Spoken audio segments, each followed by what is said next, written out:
Hello there, I'm Mr. Saem. Today we'll be solving March 2022, paper 4, and we will be directly going to the JavaScript part, which is your task 4. Open the task 4.html in the browser. The page should be a game where you must guess a number between 1 and 10.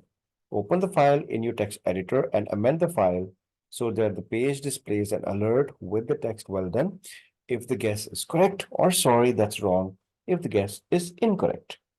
Save the file as this. So initially, what we've done over here is, let me just first explain you. We have a text box by the name of guess, and we have a button, which is obviously going to call the check function. And in the script, what we've done is, it's very simple.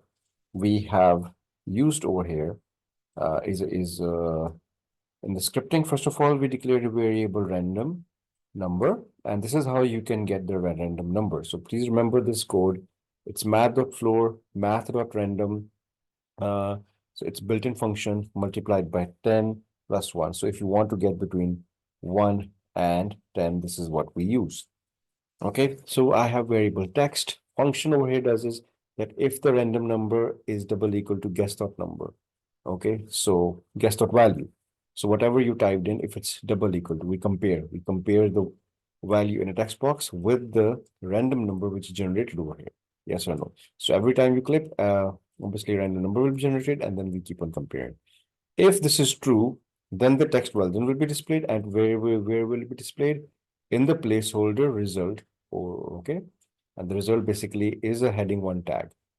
Else, if it's not, it will say instead of try again, I should have written over here was, sorry, that's wrong. Sorry, that's wrong appear here, and we do this way, right?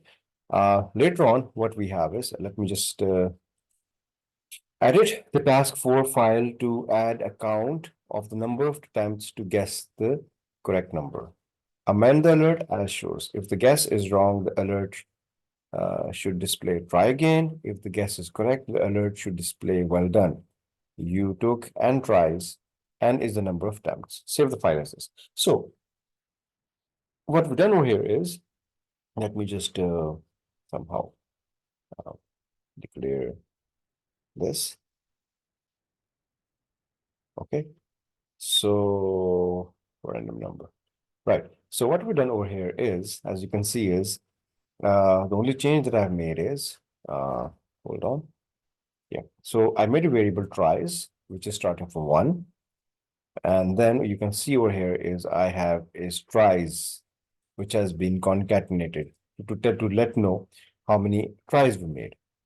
So if it is, then it will display that. If it's not, then it will say try again, and it will increment. So that's how we increment. Tries plus plus, which actually means is tries to tries plus 1. So it's very simple. Every time you increment this, and if it's not right, so it increments, goes tries again. If it's not, it comes back, increments. So this cycle keeps on going on. So what I mean to say is that if I preview this, I'll see if I can guess it in the first instance so that I can show it to you. So I enter here is 1, try again, no, enter 2, 3. See, so in 5th, well done, you took 5 tries. So it's working this way. And actually the 5th part, the next part actually I have done already, which actually was that edit the task 5 so that instead of displaying the result in alerts, displayed over there. So actually I did do it before, that the result, as you can see, is being displayed over here in the placeholder. So how is it working? As you can see over here is we have the HIT result. So I use this to display it over there. Instead of this, I could have used alert for the previous task, but actually the last part I did it along with our second part. Hope you get it. If you have a question, you can ask me. Thank you.